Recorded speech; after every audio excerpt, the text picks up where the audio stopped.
¿Cómo puedo diseñar un diagrama de clases si no soy un experto programador?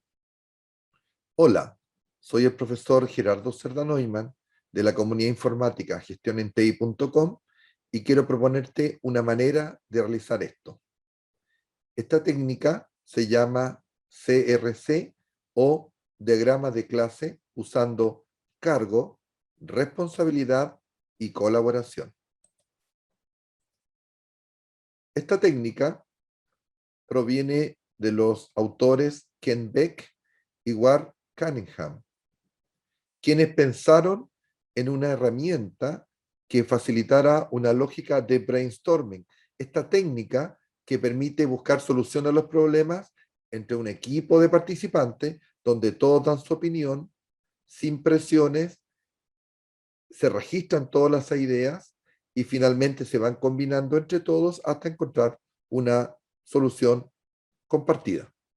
Con esta misma lógica, ellos propusieron CRC, técnica que he ocupado con mis estudiantes y mis capacitaciones en muchas ocasiones, porque yo tampoco soy un programador experto, pero he logrado trabajar con los equipos que he asesorado o he liderado en proyectos para que entre todos podamos generar un diagrama de clases que nos satisfaga, que nos permita resolver los requerimientos y que en definitiva nos deje a todos tranquilos, contentos y satisfechos con el resultado.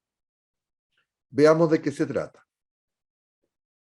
Bueno, para partir, destaquemos algunos elementos o características del concepto CRC. Primero, es una técnica para presentar sistemas con orientación a objeto, o sea que van a ser resueltos con programación orientada a objeto, con la idea de pensar en objetos, algo no tan simple, porque en general los desarrolladores y los equipos tienden a pensar más en tablas o entidades antes que en objetos. Primer punto. Segundo, podríamos decir que es como un puente de comunicación entre los diferentes participantes. Todos nos sentamos alrededor de la mesa, podemos ser varios de las personas que estamos en el equipo, por ejemplo, puede ser un subgrupo o algunos integrantes que se dedican a esto. La idea es que sí que haya varias personas, porque hacer CRC en forma individual no tiene mucho sentido. Entonces nos permite comunicarnos. Ahora, obviamente que no es perfecto. Es un poco lento a veces, sobre todo al principio, y a veces, y también se producen roces. Hay personas que ustedes no lo crean que tienden como a encerrarse con su idea y decirnos que la clase tiene que ser así, tiene que ser así. Acá abrimos la opinión para todos, todos participan y eso puede generar algún nivel de conflicto. Obviamente que se puede manejar fácilmente en un buen equipo, en un equipo de trabajo. La idea es que participen distintos representantes de las distintas áreas del proyecto. Y algo interesante, permite romper esta visión como intuitiva, no correcta, pero intuitiva, de ver las clases solamente como un repositorio de datos, sino también pensar en su comportamiento. Como decía, no es infrecuente que los modelos de clases muestren, marquen, denoten una lógica más de base de datos que de clase. Entonces, con esta técnica podemos trabajar el comportamiento de cada uno de estos elementos y probablemente elementos que se transformen en clases. Bueno, las reglas son bien simples, como buen concepto de brainstorming, todas las ideas son buenas, no debe haber censura, o sea, yo puedo decir, comilla, una estupidez o algo muy equivocado, pero deben tratarme con respeto. Después va a salir en forma natural la mejor postura y yo mismo probablemente me voy a dar cuenta que lo que propuse no es muy útil. Pensar rápido, la meditación viene después, esa es la lógica de brainstorming, vamos tirando ideas, sugerencias, las anotamos y después las empezamos a combinar y analizar hasta llegar a una buena propuesta.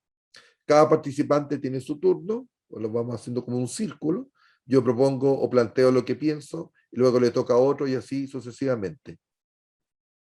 Y avanzar sin caer en tanto sobreanálisis, pues justamente para evitar los roces. Ahora, miramos las clases, normalmente yo trabajo con unos cartones, o unos papeles, en realidad no cartones, que donde se hace ese esquema, y cada cual tiene una cantidad de estas hojitas y anota la clase que está pensando, la descripción, la responsabilidad, o sea, qué es lo que va a hacer o qué va a aportar esta clase y con quién colabora. Ese es el esquema inicial y yo le agregué también que se incluyan los atributos. Veamos un ejemplo muy sencillo. Aquí tenemos un caso de uso que se llama registrar hora. Esto fue un proyecto real que unos estudiantes hicieron como trabajo de título y se trataba de un servicio de apoyo, digamos, al tema alimenticio, ¿sí? Eh, la idea que las personas de la empresa pudieran pedir hora y una nutricionista los atendiera y los orientara en cómo buscar una alimentación sana. Así que la lógica aquí es, primero me conecto y luego veo la disponibilidad horaria para poder registrar horas, para poder contactarme o reunirme con esta nutricionista. Eso es como la idea básica. Entonces, aquí tenemos un diagrama de casos de uso, tenemos al usuario como tal, que podría ser visto como una clínica, que interactúa con dos casos de uso, uno registrar hora y antes de eso ver la disponibilidad horaria. Por eso hay una relación include. Yo puedo ver la disponibilidad horaria primero o registrar la hora y para eso necesariamente tengo que escoger dentro de las opciones disponibles de la nutricionista. Bueno, aquí está el flujo básico. Esto está tomado directamente del caso de uso. ¿Qué es lo que hago acá? Bueno, voy marcando en amarillo aquellos elementos que yo pienso que podrían transformarse en clases. Luego están las operaciones o las acciones. Ingresar, desplegar, seleccionar, ¿se fijan? Asignar, ingresar los datos, confirmar, guardar. Repito, esto no está redactado de una manera especial, es simplemente analizar el caso de uso. Y en verde marco lo que yo creo que podrían ser los atributos, como disponibilidad, algo que está tomado o asignado, ¿sí? Algo que está tiqueado o seleccionado, el nombre, el root, el fono, el email, por ejemplo, del paciente. Entonces, con estos tres elementos, los colores, por supuesto, los que yo quiera, pero recordemos, en amarillo las posibles clases, en celeste las acciones u operaciones y en verde las que podrían ser los atributos. Entonces, aquí tengo esta como ficha, ¿sí? Donde hay un espacio para poner el nombre de la clase que yo estoy proponiendo cuando llega mi turno, la responsabilidad que da las acciones que esta clase podría hacer o aportar. Acuérdense que siempre tenemos que partir de los requerimientos. El diagrama de clases se hace para resolver los requerimientos. Los colaboradores quiere decir con qué clases esta clase que yo estoy pensando se debe coordinar para resolver los requerimientos o el requerimiento que estamos analizando. Y por último, los atributos. Esto de los atributos se me ocurrió agregarlo porque en forma natural surgía. Entonces aquí pensamos primero en un usuario porque hablábamos de reservar hora o pedir hora. Entonces las acciones o, como dijimos, las responsabilidades serían ingresar y seleccionar. Tendría que coordinarse necesariamente o probablemente con una clase llamada hora. Aquí la podría llamar hora disponible, horario o algo por el estilo, o bloque de atención, pero el concepto es el mismo. Y los atributos serían, como es un usuario, su nombre, su root, su fono y su email. Entonces ya tenemos una idea, una lógica de lo que podría transformarse en una clase. Luego está lo que podría transformarse en la clase hora, que tiene los aportes, las acciones de asignar, confirmar, listar, y ahí agrego la hora puede estar disponible, asignada o confirmada. Son estados de la hora. Eso es para clarificar. También podríamos ponerlo dentro de los atributos. Y como es una hora que es como quien dice la hora disponible, tiene un inicio y un término. También podría tener una fecha. Acordémonos de que no queremos, o sea, ideal que describamos la clase perfectamente la primera, pero eso no es tan importante.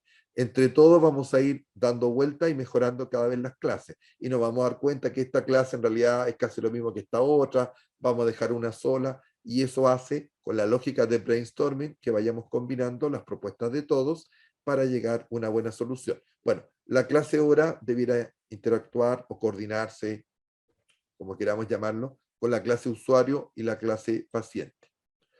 Tenemos una clase menú, que lo que el aporte es que despliega, una clase pantalla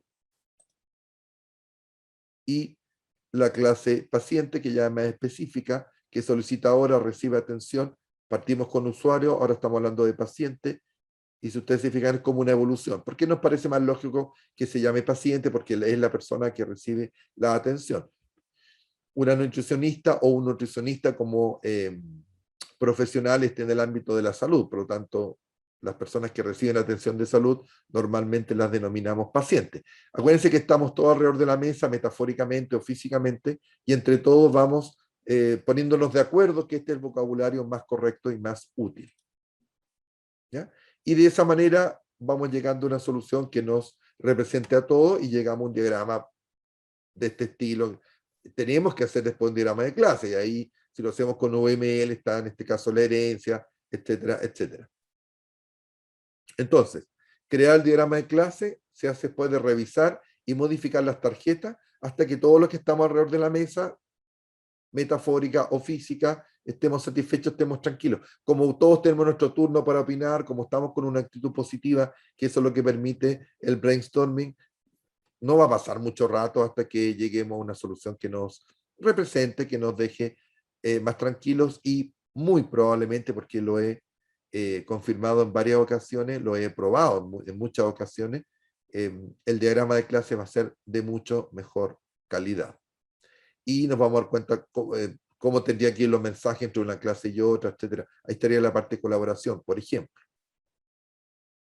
Eso es lo que quería compartir con ustedes, esta lógica de creación de diagramas de clase usando cargo, responsabilidad y colaboración, o CRC. La sigla está en inglés, pero la traducción sería cargo, responsabilidad y colaboración. Eso es lo que quería compartir con ustedes. Estoy seguro que esto les va a servir para hacer diagramas de clase de mucho mejor calidad. Como ya les dije, soy el profesor Gerardo Cerda Neumann de la comunidad gestionenti.com, y recuerden que los expertos de gestión en TI ponemos a tu disposición el conocimiento que requieres para mantenerte actualizado. Muchas gracias y será hasta un próximo video. Hasta luego.